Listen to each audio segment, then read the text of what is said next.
ہائے ہائے، اگر تم خامند ہو تو بیوی کے لیے رحمت بن جاؤ، بیوی ہو تو خامند کے لیے رحمت بن جاؤ، ایک دوسرے کو عزت دو، ہاتھ اٹھانا، گالیاں دینا، یہ کہاں کی انسانیت ہے؟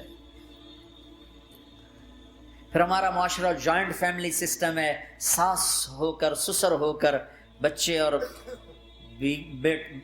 بچی کی زندگی میں اتنا داخل ہو جانا کہ ان کی زندگی کوئی برباد کر دینا، یہ میرے پورے معاشرے کا ایک سلگتا ہوا، ایک جلتا ہوا، ایک دکھ دیتا ہوا، یہ ایک اتنا بڑا روگ ہے کہ میں کتنے ہی آنسو بہاؤں تو میں اس غم کا حق نہیں ادا کر سکتا جو ہر گھر میں لڑائی ہے۔ ساس اور سسر کا بے جا دخل بچی کی زندگی میں، اس نے گھروں کو آگ لگا دی ہے۔ ہمارے پڑوسی ذمہ دار ہیں، ان پڑھ ہیں بڑے ذمہ دار، تعلیم اتنی نہیں ہے، تو ان کے ایک بچے کا میں نکاح پڑھانے گیا تو ان کے والد بیٹھے تھے نکاح سے پہلے، ایسے ہی تو مجھ سے کہنے لگے مولانا صاحب میری بیوی نے مجھ سے کہا کہ دیکھو ہم دونوں عمر گزار چکے ہیں، تو ایسا کرو اپنے بیٹے کا گھر الگ بناؤ اور اس کی بیگم کو وہاں لے کر آؤ، اگر یہاں لے کر آؤ گے تو ہم دونوں کہیں ان کی زندگی خراب نہ کر بیٹھیں اور ان کی زندگی میں دخل دے دے کر کہیں ان کی زندگی کو تنگ نہ کر دیں، میرے بیٹے کا الگ گھر بنا، وہاں اس کی بیگم لوگ کے لے کر آ تاکہ ہم ان کی زندگی میں داخل نہ ہو سکے۔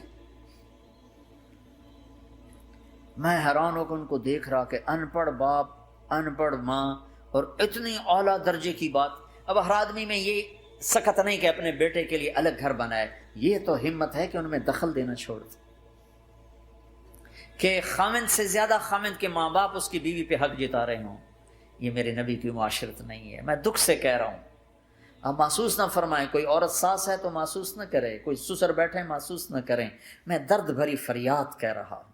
یہ میرے معاشرے کا سلگتا ہوا ایک مسئلہ ہے، ایک گہرا داغ ہے جس نے زندگیوں کو تباہ و برباد کر کے رکھ دیا ہے۔ کہیں اس کا الٹ بھی ہوتا ہے کہ آنے والی لڑکی ایسی بدتمیزی کرتی ہے کہ اس کے خامند کے ماں باپ کو بے عزت کر کے رکھ دیتی ہے، رشتہ داروں سے توڑ کے رکھ دیتی ہے۔ یہ کیسز بھی ہیں لیکن یہ تھوڑے ہیں، یہ دوسرے والے زیادہ ہیں۔ میں اپنے نبی کی معاشرت بتانا چاہتا ہوں کہ میرے نبی کی زندگی میں محبت کے سوا کچھ نہ تھا، کل کائنات کے نبی ہیں۔ اور حضرت عائشہ سے کہہ رہے عائشہ دوڑ لگائیں، عائشہ دوڑ لگائیں۔ کوئی یہاں کہہ سکتا ہے، کوئی مولانا کہہ سکتا ہے بیوی سے آؤ آؤ بیگم دوڑ، تمہارے کو تو گھر ہی نکل تھی دوڑنا کتنے، چلو پوڑیاں چڑھ دے رہا کرو، پوڑیاں چڑھو ہیں۔ عائشہ دوڑ لگائیں، کون کہہ رہے ہیں؟ دو جہان کے سردار عائشہ دوڑ لگائیں، تمہاری تو بزرگی فوت ہو جائے۔ تو آپ نے صحابہ سے کہا، ایک سفر سے واپس آ رہا، جاؤ بھائی سب آگے چلے جاؤ، وہ سارے آگے چلے گئے۔ جب وہ نظروں سے غائب ہو گئے، عائشہ آؤ دوڑ لگائیں، دونوں نے دوڑ لگائی۔ حضرت عائشہ فرماتی میں آگے نکل گئی، کچھ سال گزر گئے تو میں ذرا موٹی ہو گئی، تو ایک سفر سے واپس آ رہے تھے، آپ نے کہا صحابہ سے چلو بھائی آگے، سارے صحابہ آگے چل کے غائب ہو گئے، کوئی نظر نہیں آ رہا، تو پھر آپ نے کہا عائشہ دوڑ لگائیں، میں کہا لگائیں، کہا میں ہم نے لگائی تو میں ذرا موٹی ہو گئی تھی، تو نبی آگے نکل گئے، تو پھر آپ نے فرمایا ہذہ بتلک، عائشہ آج میں نے اپنا بدلہ لے لیا، اس وقت تم جیت گئی تھی، آج میں جیت گیا۔ آپ نے نبی کی زندگی پڑھو اللہ کے واسطے کہ آپ نے گھر کیسے چلائے، کھانے کو کچھ نہیں اور بیویاں خوش ہیں، سلوک تھا نا، کھانے کو کچھ نہیں ہے، 2 مہینے چولہا نہیں جلتا ہے، لیکن بیویوں کو ایسی محبت تھی کہ وہ قربان ہوتی جا رہی، اور یہاں سب کچھ دے کر گھروں میں آگ ہے، اس لیے کہ بول ٹھیک نہیں، نہ خامد کا بول ٹھیک ہے نہ بیوی کا بول ٹھیک ہے۔ اور عام طور پر زیادتی چونکہ مردوں کی طرف سے ہوتی، کبھی عورتوں کی طرف سے بھی ہوتی، میں تو دونوں کے لیے بات کر رہا ہوں۔ اس زبان کو میٹھا کرنا سیکھ لو، اگر اپنے گھروں کو چین سے سکھ سے بھرنا چاہتے ہو تو چیزوں سے نہیں آئے گا، تمہارے سلوک سے، بیہیویئر سے آئے گا۔ اپنے سلوک اچھے کرو، اپنے رویے اچھے کرو۔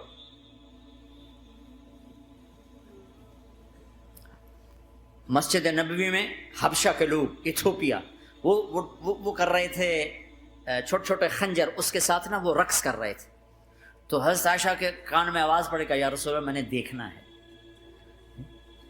تو کوئی ہمارے ایسا ہوتا کہتا تو لایا نہیں کرتی, فضول کام دیکھتی, تو نبی کی بیوی کو چل بیٹھ قرآن پڑھ, چل مصلی پہ بیٹھ جا,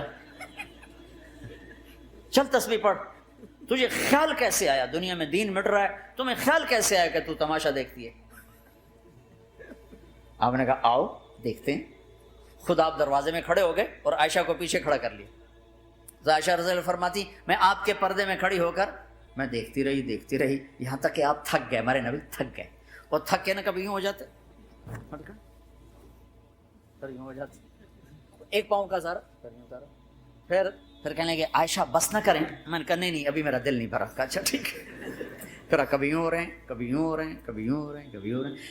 حضرت عائشہ کہتے ہیں جب میں نے کہا بس, پھر آپ واپس آ گئے.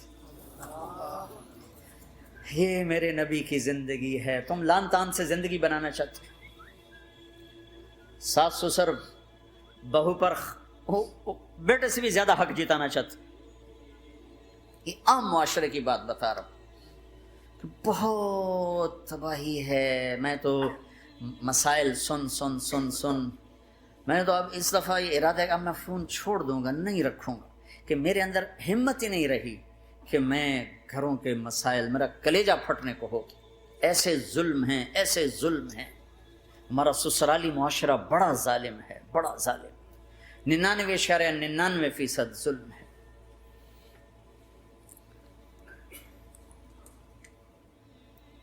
یہاں آنے سے پہلے ایک بچی کی بات, پنڈی سے اس کا فون آیا کہ سسرال نے کہا تھا بچی ہوئی تو طلاق دے دیں گے.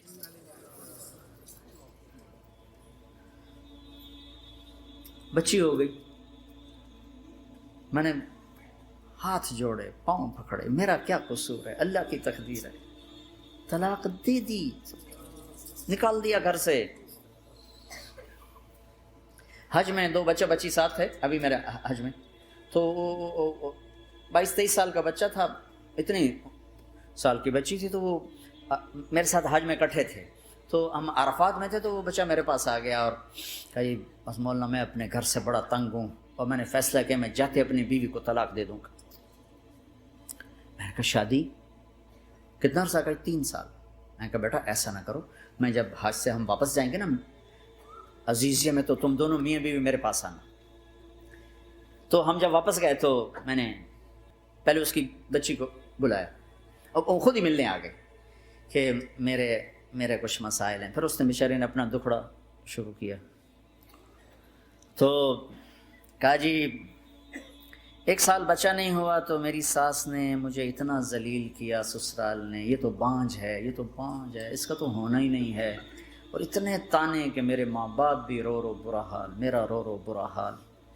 پھر آخر یہ ہوا کہ چلو میڈیکلی دیکھا جائے, ٹیسٹ کیا گیا تو فالٹ بچے میں نکلا, میں تو کلیئر تھی. تو پھر میری ساس کی ٹیپ بدل گئی. تو تقدیر ہے, تقدیر میں لکھا تھا ایسے, تقدیر ہے.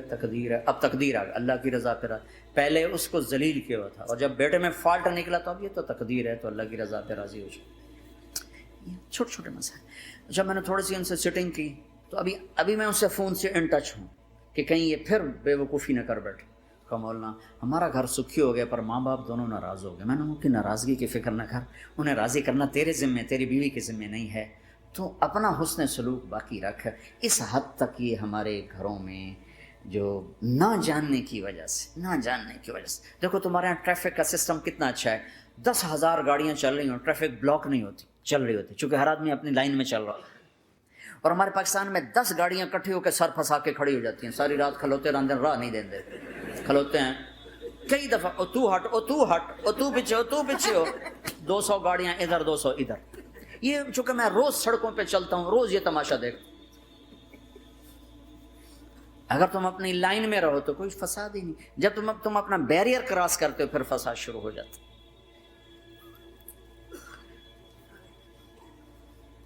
تو بھائیو اپنے نبی کی زندگی سیکھو. ایک سارا کام, چھوٹا سا کام, زبان, غیبت چھوڑ دو, جھوٹ چھوڑ دو, گالی چھوڑ دو, تانا چھوڑ دو, طنز چھوڑ دو, برا بھلا کہنا چھوڑ دو, بلکہ حوصلہ افزائی کرو, تعریف کرو.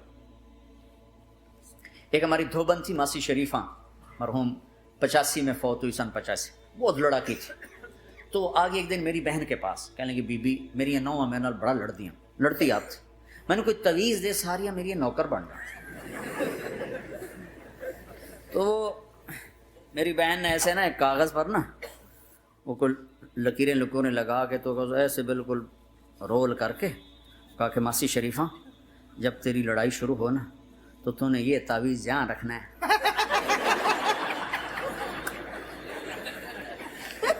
اور اس کو گرنے نہیں دینا. اگر یہ گر گیا تو بڑا فساد ہو جائے گا. اب کیا چکر تھا, چپ کرانا تھا اس کو, لڑائی تو ساری اس کی تھی.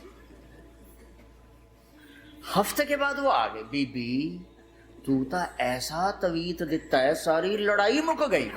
کیوں جو ماسی شریفہ آپ چپ ہو گئی, یا وہ شروع ہوتے وہ ایسے کر کے بیٹھ جاتے, لڑائی ختم. تو میں سب کو یہ تعویذ دے کے جا رہا ہوں,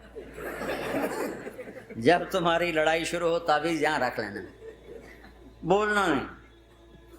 دیکھنا چند دنوں میں تمہارے گھروں میں محبت کے پھول کھلیں. یہاں بہت زیادہ طلاق بڑھ چکی ہے, تھوڑے دنوں میں طلاق طلاق طلاق طلاق, جو ایک دوسرے کی برداشت نہیں ہے. یہ میرے نبی کی زندگی ہے, برداشت کرو برداشت کرو برداشت کرو. ایک اچھا ڈاکٹر بننا ایک الگ محنت,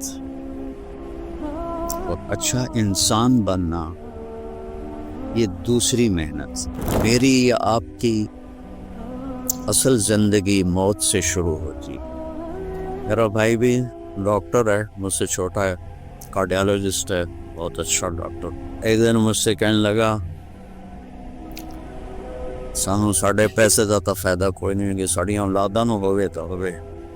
ایسا کدی ہسپتال, کدی کلینک, کدی اینجیوگرافی, کدی اینجیوپلاسٹی, ساڑی تو اس سے جو ڈپ جاندی ہے. اگوں اولاد دے مقدر ہے پتہ نہیں ہے بھی صحیح کہ نہیں ہے. امام جعفر صادق رحمہ اللہ علیہ السلام بیٹھے ہوئے تھے, کہنے لگے امام صاحب یہ اللہ نے مکھی کیوں پیدا کی؟ تو انہوں نے فرمایا تیرے جیسے متکبر کا غرور توڑنے کے لیے کی ہے. دنیا کی سب سے بڑی حکومت کا مالک ہے, ایک مکھی سے تو جان نہیں چھڑا سکتا. ایک اچھا ڈاکٹر بننا ایک الگ محنت,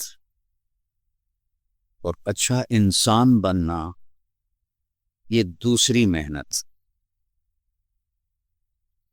ڈاکٹر بنے, سائنسدان بنے, انجینئر بنے, تاجر بنے, یہ علم اللہ نے انسانوں کو دے دیا ہے.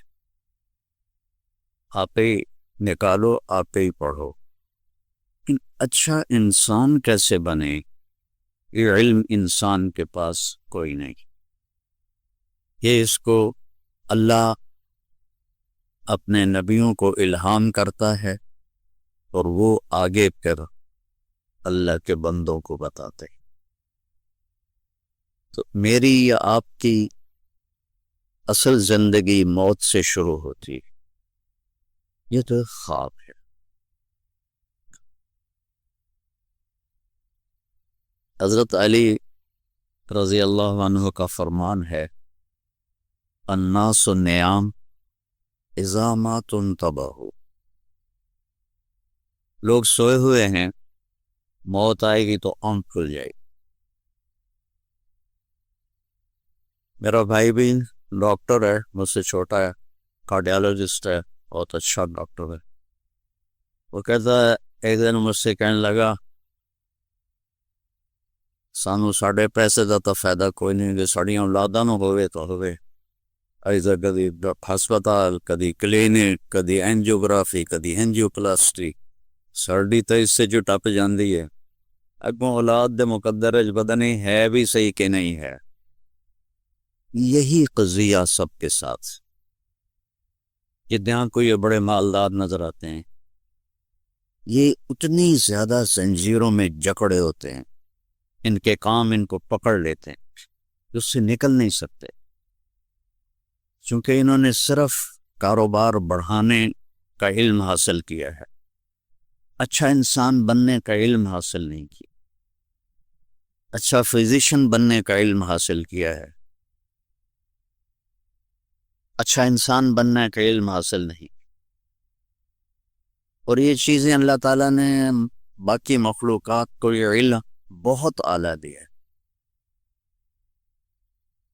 ابو جعفر منصور ایک بڑا متکبر بادشاہ گزرا ہے بنو عباس کا. اس کے منہ پہ مکھی بیٹھ رہی تھی، اس کو ہٹاتا تھا وہ پھر بیٹھ جاتی تھی، پھر ہٹاتا تھا وہ پھر بیٹھ جاتی تھی. تو وہ امام جعفر صادق رحمہ اللہ علیہ السلام بیٹھے ہوئے تھے، کہنے لگے امام صاحب یہ اللہ نے مکھی کیوں پیدا کی؟ تو انہوں نے فرمایا تیرے جیسے متکبر کا غرور توڑنے کے لیے کی ہے. دنیا کی سب سے بڑی حکومت کا مالک ہے، ایک مکھی سے تو جان نہیں چھڑا سکتا. 1964 میں لاہور داخل ہوا تھا سینٹرل ماڈل اسکول میں، پھر 69 میں گورنمنٹ کالج میں، پھر ایف ایس سی کے بعد اللہ نے مجھے اس راستے پہ چلا دیا. ایک بات پوچھتا ہوں، اگر میں ڈاکٹر ہوتا تو مجھے بلاتے ایسے؟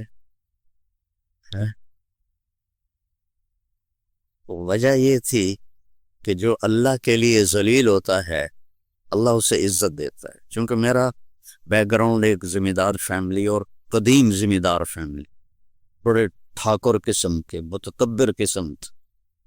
ان میں مولوی کا تصور نوکر کا تھا، اور نوکر بھی کمی، اور ڈاکٹر بہت خوبصورت پکچر تھی. اب تو آپ لوگوں نے خود بگاڑ دی. اب اکثر ڈاکٹر کاروباری ہیں، ڈاکٹر تو ہیں نہیں. ادھر سے بھی کمیشن لے لو، ادھر سے بھی کمیشن لے لو. کسی کمپنی والے نے گاڑی دے دی تو اس کی دوائیں لکھنی شروع کر دو، کسی نے ایک ٹرپ کروا دیا تو اس کی دوائیں لکھنی شروع کر دو. پہلے ڈاکٹر ہوتے تھے 70 کی دہائی میں، ان کو دیکھتے لوگ دل سے عزت کرتے تھے، کیونکہ ان کے اندر یہ حرص نہیں تھی، یہ ہوس نہیں تھی. اور مولوی صاحب بیچارہ روٹیاں مانگنے والا ہوتا تھا. تو میرے والد مجھے کہتے ہیں تو مولوی بن کے کرنا کی ہے، تو میری نک وٹا چھڑ دی ہے. اور پھر گالیاں نکالتے، جو پنجاب کے ذمہ داروں کا بڑا خوبصورت ایک علم ہے، ایسی ایسی گالیاں نکالتے ہیں کہ واہ واہ واہ واہ، گالیاں نکالتے. تو میں صبر سے چلتا رہا اور وہ ذلت برداشت کرتا رہا. آج اللہ نے مجھے آپ کے سامنے بٹھایا ہوا ہے، آپ میری بات سن رہے. تو یہ علم اللہ نے مخلوق کو بھی دیا ہے. میں مکھی کی بات کر رہا. مکھی کا جو دماغ ہوتا ہے، ہمارا دماغ تو اچھا خاصا، مکھی کا جو دماغ ہوتا ہے سوئی کی نوک سے بھی چھوٹا ہوتا ہے. ایک مکھی کا دماغ سوئی کی نوک سے بھی چھوٹا ہوتا ہے، اور اس میں 1,30,000 خلیے ہوتے ہیں، جس کو سیل کہتے ہیں آپ. 1,30,000 سوئی کی نوک سے چھوٹا دماغ، اور اس خالق پہ قربان جاؤں 1,30,000 سیلز، اور ان کو آپس میں کنیکٹ کرنے کے لیے 5 کروڑ ریشے. 5 کروڑ. کون ہے جو یہ مکھی میں یہ سب کچھ پیدا کر رہا؟ اور اس کے چھوٹے سے ماتھے پر، ہمارا کتنا بڑا ماتھا اور چہرہ ہے، 2 آنکھیں، اس کے چھوٹے سے ماتھے پہ 100 آنکھیں ہوتی ہیں. اب مجھے پیچھے نظر نہیں آ رہا، وہ کم وقت پیچھے بھی دیکھ لیتی ہے، ادھر بھی دیکھ لیتی ہے، ادھر بھی دیکھ لیتی ہے، آگے بھی دیکھ لیتی ہے، اوپر بھی دیکھ لیتی ہے، نیچے بھی دیکھ لی. تو اب کہیں سے بھی اس کو مارنے کی کوشش کرو، وہ گئی. تو اس کے جو دماغ کے سینسر ہیں وہ فوری جدھر سے بھی کوئی آتی ہے کوئی چیز تو وہ اس کی اگلی ٹانگوں کو سب سے پہلے حکم دیتے ہیں، پچھلی کو نہیں، کیونکہ انہوں نے اگلی سے یوں کرنا ہے. تو اس کی اگلی ٹانگوں کو وہ حکم دیتے ہیں اور وہ یوں جمپ لگاتی ہے اور آگے چلی جاتی ہے. یہ سائنس تو اللہ نے مکھی کو بھی دی ہوئی. ان الذین تدعون من دون اللہ لن یخلقوا ذبابا ولو اجتمعوا لہ. اللہ نے مکھی کو قرآن میں ذکر کیا ہے. ابھی مچھر کی سناؤں تو پتہ نہیں وہ کتنا کتنا اس کے اندر عجائب و غرائب نکل آئے ہیں. تو اللہ تعالیٰ کہہ رہا تم مجھے چھوڑ کر جو میرے بندوں کو پکارتے ہو تو ان سے کہو ایک مکھی بنا. میں کچھ 100 کے قریب ملکوں میں پھرا, 2 دفعہ ایسے پوری دنیا کو اللہ نے میرے لیے مسخر کیا ہے. اسی تبلیغ کے سلسلے میں جیسی فرقہ واریت اور نفرت یہ انڈیا پاکستان میں پائی جاتی ہے, پوری دنیا میں کہیں نہیں پائی. ایک ہمارے عوام کو قرآن سے کوئی واسطہ نہیں. کبھی آپ نے کھول کے اناٹومی پڑھنے سے آپ اچھی خاتون بن سکتی ہو یا آپ اچھے انسان بن سکتے ہو؟ میں صومالیہ گیا, وہاں کی زبان ہاؤسا ہے لیکن سب عربی جانتے, شوق سے پڑھتے. اور صبح صبح بچے جو جا رہے ہوتے ہیں اسکول, ہمارے بچوں کے ہاتھوں میں تو موبائل ہوتے, ان کے ہاتھوں میں قرآن ہوتا ہے, قرآن پڑھتے جاتے ہیں, قرآن پڑھتے آتے. اور اکثریت وہاں حافظ ہیں اور 100% نمازی. ایک صومالی بے نمازی نہیں ہے, ایک صومالی مرد اور عورت. وہ غریب سا ملک ہے, کہتے ہیں غربت کی وجہ سے چوریاں ہوتی ہیں. کوئی چور نہیں وہاں, نہ چوری ہوتی ہے, نہ قتل ہوتا ہے, نہ زنا ہوتا ہے. عدالتیں خالی پڑی ہوئی ہیں.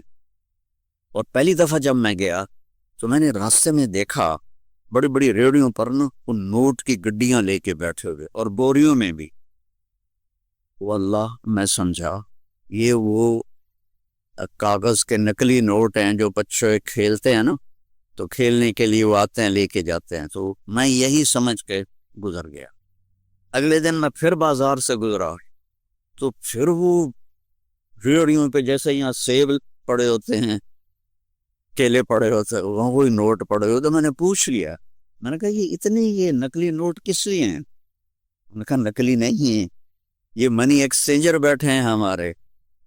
یہ جو کہ دیکھو کچہری بازار منی ایکسچینجر باہر کلاشن کوف والا کھڑا ہوتا ہے, پھر بھی ڈاکے پڑ جاتے ہیں. اور وہ بوریوں میں ٹرالی کے اوپر آرام سے بیٹھے ہوئے قرآن پڑھ رہے. اچھا انسان بننے کے لیے میرے نبی کا علم چاہیے, میرے نبی کی زندگی چاہیے, میرے نبی کے اخلاق چاہیے. اس کے بعد آپ اچھے ڈاکٹر بن جائیں, آپ اچھے مینیجر بن جائیں, پرنسپل بن جائیں, اچھے شوہر بنیں, اچھی بیوی بنیں. ان ساری اچھائیوں کی جو جڑ ہے وہ جناب رسول اللہ صلی اللہ تعالی علیہ وسلم کی مبارک زندگی ہے.